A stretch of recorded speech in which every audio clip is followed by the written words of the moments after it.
우선은 최근에 제가 이 마이너한 자료들 속에서 봤는데 이게 동북아 평화 자료원이라고 하는 게 아마 그거 뭐였군요. 이 북한 자료를 뭐 전시하기 위해서 뭐 수백억을 들였다. 완전 빨갱이들이다 이거 뭐 이런 공격을 하고 있던 게 바로 이건 모양이네요. 예, 그래서 개념과 내용을 바꿨습니다. 원래 그 건설공사장에 북한 정보자료센터라고 써져 있어서 지나다니는 사람들이 무슨 북한 도서관이냐 이렇게 맞아요. 예, 북한 도서관 만들라고 맞아요. 뭐 이렇게 돈을 했는데 수백억 쓴다. 작년에 우리 정부 들어오면서 이거를 지난 근현대사 100년 동안에 한반도를 중심으로 남북, 한중, 한미, 한일, 한러 관계 그리고 북미, 북러, 북중, 북일 이 지난 100년의 현대사에 관한 자료의 보고, 전시, 교육, 연구 이런 네, 알겠습니다. 그 이게 종합 아카이브로 계획을 했습니다. 우리 주민들도 정부 좋아할 겁니다. 들어서 시작한 일이 아닌 모양이네요. 예, 저지난 정부에서 시작했습니다. 저지난 정부면 어디? 문재인 정부 때 문재인 시작한 정부 때 시작해서 그러면은 윤 정부 때는 중단됐던 거예요? 아니 계속됐습니다. 북한 계속됐어요? 정보자료센터. 그게 이제 면제부가 되겠네요. 윤 정부 때 시작했던 게 북한 인권센터입니다.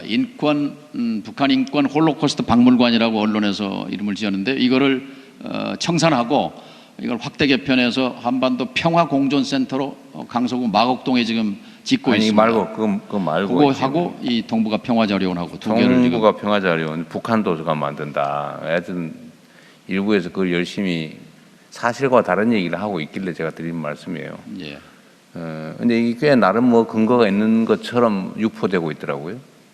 그래서 고향 시민사회와 공동으로 운영하겠습니다. 네, 제가 드리고 싶은 말씀은 하여튼 이게 이제 예민한 정쟁의 대상이 되다 보니까 정상적인 사업은 심지어 윤 정부에서 추진하던 사업조차도 마치 이재명 정부에서 북한을 돕기 위해서 북한 도서관 만든다 수백억 들여서 이렇게 하니까 저 이재명 정부 저 나쁜 저 빨갱이 뭐 이러고 있더라고요.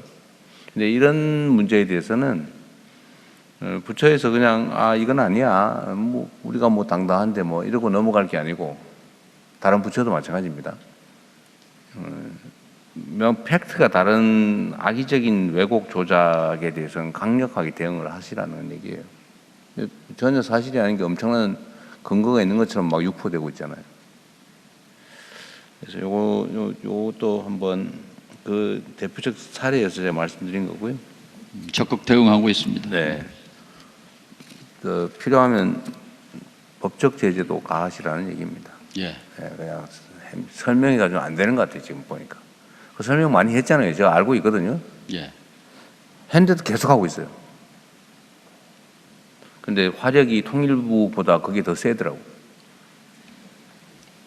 며칠 전에 현장에서 고향 시장과 만나서 이 고향 시민들이 유용하게 활용할 수 있는 그런 공간으로 만들기로 어쨌든 했습니다. 정부 화력보다 유튜브와 그 무슨 SNS에서 하는 음해, 허위사실 유포가 훨씬 더 화력이 세더라고 말입니다. 그러니까 좀 더 강력하게 대응하시면 좋겠고요.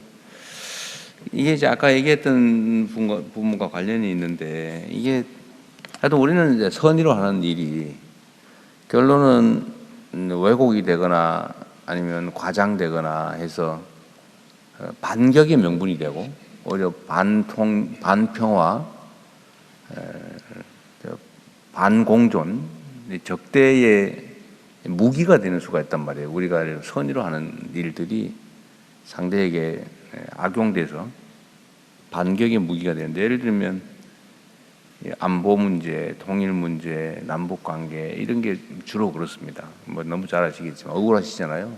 평생 최선을 다했는데 계속 그걸 마치 종북에 뭐 북한을 이롭게 하는 반국가 행위인 것처럼 막 공격을 했는데 지금도 사실은 이 분야는 좀 그렇거든요. 안보 분야, 남북 관계 분야는 뭔가 선의를 가지고 제대로 하려고 그러면 그걸 오히려 꼬투리를 잡아가지고 공격을 해서 결론적으로는 더 악화된 상황이 되는 경우가 있습니다.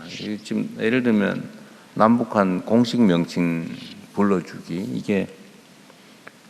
이게 논쟁의 여지가 있는 일이고 당연히 선의로 하는 일이고 관계 개선을 위한 일이라고 확신하고 하시는 걸 텐데 이게 아마 얼마 전에도 논쟁이 한번 됐던 것 같아요. 한번 말씀하셨다가 한번 심하게 반격당했죠. 그래서 이 말씀드렸던 것처럼 우리가 좋은 가치와 이상을 가지고 있지만 이게 뭔가 표현에 꼬투리가 잡혀가지고 이제 뭐 정쟁으로 이게 막 휘말아 들어가면 원래 하고자 했던 데서 오히려 나쁜 상황이 초래될 수도 있겠다. 물론 이제 이런 논쟁거리를 주장을 하면서 이렇게 지평이 넓어진 효과는 또 있어요. 이제 희생을 치르면서 이제 좀 더 나은 상황을 만드는 측면도 있죠. 근데 그거 정말로 잘 고민해야 될 것 같습니다. 이게 선의가 선의대로 될지는 상황에 영향을 많이 받겠죠.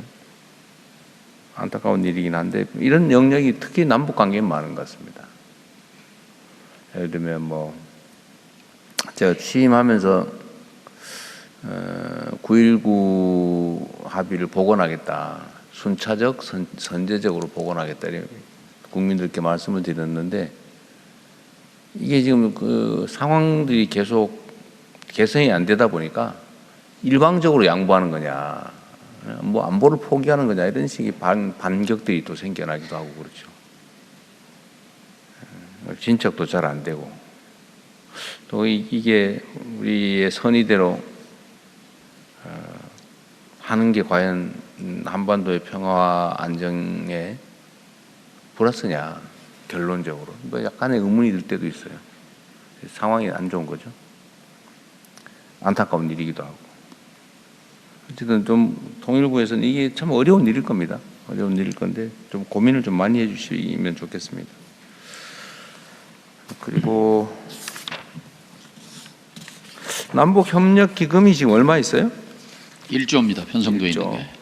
지금 이제 그게 이제 원래는 쓰고 나면 다시 예산에서 출연해서 채우고 이렇게 돼 있는데 지금 쓸 일이 없다 보니까 예. 그냥 1조 원이 있는 거죠. 지난 10년 동안은 뭐 거의 집행이 안 됐습니다. 네. 그런데 아까 시행령을 바꿔서 좀 용도를 확장을 해보자. 예. 뭐 일리 있는 말씀 같으신데 부처들하고 잘 협의를 해보시고요. 잘 정리가 잘 안 되고 부당한 것 같으면 저한테 별도로 보고를 해주시면. 예산처 장관한테만 말씀해 주시면 해결됩니다. 아니 그게 우리 통일부 입장처럼 다 맞는 건지는 잘 아직은 제가 판단이 안 섰어요. 다른데 반대하는 데는 나름의 이유가 있을 거거든요. 조정을 좀 해보시고요. 예산처는 뭐 돈 안 쓰는 쪽으로 이제 뭐 꼭 그것만은 아닐 수도 있죠. 예, 예. 아까워서 그런 건 아닐 수도 있습니다. 예. 근데 이렇게 계속 가면은 사실 남북 교류 협력 기반 조성 네. 기반이 무너집니다. 네, 그러니까 예를 들어서 어느 범위까지 어느 정도로 할지 한번 협의를 해보시고요. 제가 일방적으로 통일부 의견대로 해라라고 말하기는 좀 그래서 보시고 계속 지금 예산처 장관 설득하고 네, 있습니다. 조정해서 저한테도 내용을 좀 알려주시면 예. 국무회의 때 한번 말씀하시든지 하십시오.